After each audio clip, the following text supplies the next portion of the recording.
All right. Let me erase this boring stuff.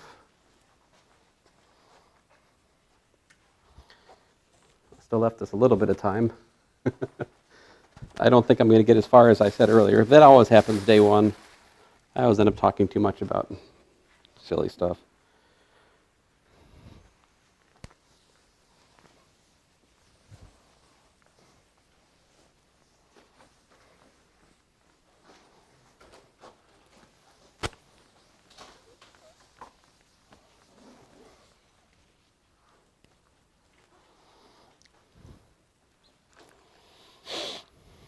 All right, so trigonometry is the topic in here. And today, we're mostly just talking about the concept of an angle. All right, so what is an angle? So we have some kind of vertex, right? Good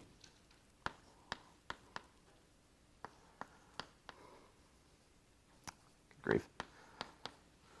And we have a ray, right? Something like this. So this is the initial ray. And then we also have a second ray over here, which you could call the terminal ray, right? And the angle is a measure of how far you have to sort of rotate the initial ray to get to the terminal ray, right? So this right here is an angle. We'll call it theta for the sake of the discussion. So theta is an angle. Now, I admit, it's kind of vague what I'm saying, right? I mean, what does that actually mean, right? So I think we have to kind of set a measure for the angle to make sense of this, right? So in geometry, one of the things you do that you talk about in geometry are what are called right angles, right? Perpendicular lines, right? And so if we give a measure for a right angle, then we can kind of use that to extrapolate other angles, right? Thinking about the proportion of all the way around that they take, right? So like a right angle has what, 90 degrees? I mean, that's a definition, right? So 90 degrees for a right angle. How many right angles are there all the way around? 4, right? So you have 90 degrees, another 90 degrees here, another 90 degrees here, and another 90 degrees here. So how many degrees all the way around? 360 degrees equals a complete revolution, right? Now, this word revolution, I don't think is in your textbook, but we use this in physics a lot, right? If you've had a course in physics, if you talk about angular motion, you talk about revolutions, right? And typically we use the shorthand REV for that in a physics course. I think that's a useful shorthand to introduce here. It's one of those rare instances I'll diverge from the book a little bit, all right? Okay, so an angle describes, how far we have to rotate one ray to get to another. If we rotate the ray 360 degrees, we're back where we started again, right? Let's see here, what else can we say? So theta, as pictured, counterclockwise. So counterclockwise, which we abbreviate by CCW, angles are positive. That's our convention. All right. So if we go like this, that's counterclockwise. You guys remember clocks? There's one in the back of the room. If you could see past the glare of the fluorescent lights, you could see that the hands rotate the opposite direction of this, right? they rotate like this. So a clockwise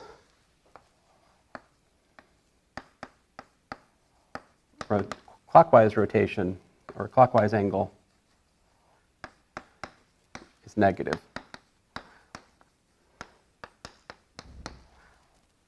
So let me just give you some examples.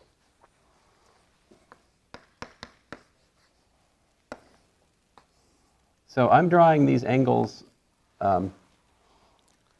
with respect to an xy coordinate axis in what's called the standard position. All right, so the standard position for the angle, it puts the initial ray in the positive x-axis. All right, and then we sweep counterclockwise to the terminal ray. So like here's the initial ray like this, and suppose I wanted to go like right in between the x and the y axis, right? So this angle right here, this would be what? Theta equal to half of 90 degrees, right? 45 degrees.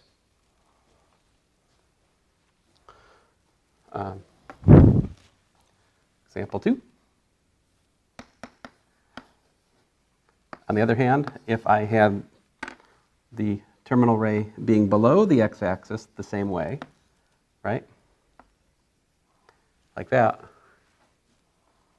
Well, that's also 45 degrees, right?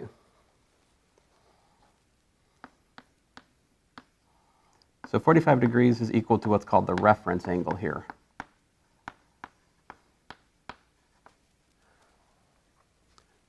What's the theta in the sense of what's the standard angle relative to the positive x-axis for this example? 315, right? Because you got to go what? Have you guys seen this all in physics already? How many people have you had no physics? But you've had calculus. So who here has not had physics? Oh, so wait a minute. So you're the outlier then? No, I'm in physics now. You're in physics now. Oh, well. When I took trigonometry, I already had like a semester of physics, so I knew sine and cosine and everything when I took it. It made it very boring, but fun. All right, so anyway, but yes, you're right, 315, because we have to go counterclockwise, right? And theta would be equal to 315 degrees. I shouldn't really, this blue is practically invisible to the camera. I really shouldn't write in that color. Oh well.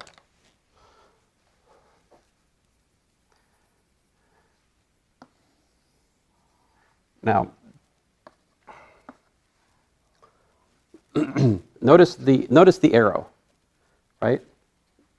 So the reason I say that's 45 degrees is that the arrow is doing what? It's going clockwise, right? So 45 degrees clockwise is geometrically the same as 315 degrees counterclockwise, right? So we have many different angles that describe the same direction, right?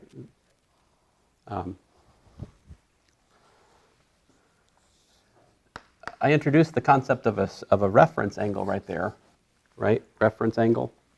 So what is a reference angle? It's going to be an angle between 0 and 90 degrees that is either off the positive or negative x-axis to get you to the terminal ray you're looking at. Let me show you another example to expand on this idea of reference angle. So if I had the terminal ray like this, right? So my theta, let's say, is so from the standard position counterclockwise, we're sweeping, let's say, 90 plus 60, 150 degrees. Right?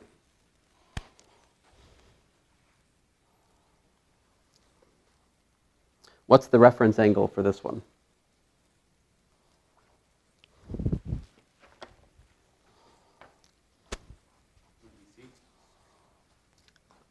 Well, the 60 degrees would be this one up here, right? The reference angle is from down here.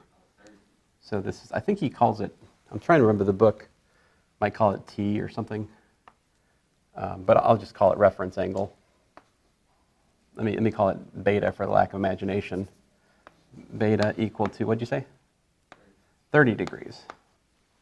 Notice that that's in a what? That's in a clockwise fashion, right?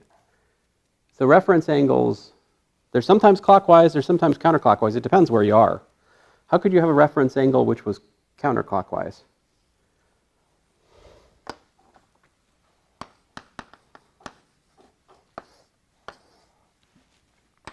What if you had, like down here, let's suppose that we're all the way around, so our standard angle is 180 plus 45, which is 225 degrees, right?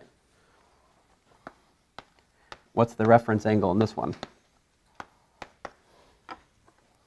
So reference angle, remember, it's the angle, it's the acute angle that you need to sweep from either the positive or the negative x-axis to your terminal ray. So this one, the reference angle would be like right here, right? And it would be 45 degrees.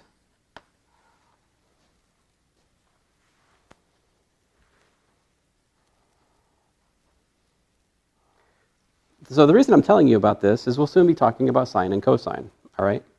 So to figure out the values for sine and cosine, you can always draw like a little right triangle that has positive lengths and has the reference angle as one of its interior angles.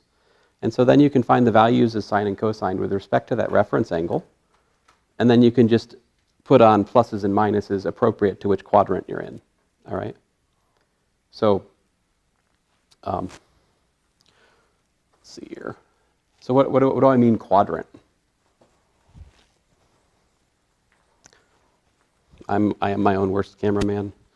Let's see here. It's okay though.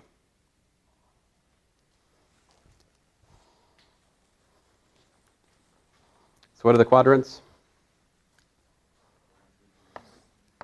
Yeah, 1, 2, 3, 4. Quadrants 1, 2, 3, 4. So quadrant 1 has standard angle 0 to 90, quadrant 2, 90 to 180, quadrant 3, 180 to 270, quadrant 4, 270 to 360, right? Now, so far I've only talked about angle in terms of what? In terms of degrees, right? Now, this is very, very old school because this goes back to like the Babylonians, right? They had things about base 60 in their mathematics. So I think we get degrees from that if you trace the history way, way back. But nowadays, we also, especially in mathematics, especially in calculus, it's more natural to use radians, all right? So radian measure is based on the relation between the arc length subtended corresponding to a certain angle and and the angle. I mean, it defines angle in terms of the arc length subtended. In fact, I would say that the introduction of radians really gives us perhaps a little bit more of a rigorous definition of angle, truth be told. All right, so we need to talk about radians, and we should try to understand how we can convert from radians to degrees, right? But we're out of time today, so I'm going to do that next time. That's where we'll start. So I'm just a little bit into the first section in Chapter 5. So in terms of homework, well, I'll tell you what, I will send you in the email today the homeworks I recommend working, but you can't go wrong working them all. Thanks, guys. If you have any questions, do feel free to email me. I am here to help.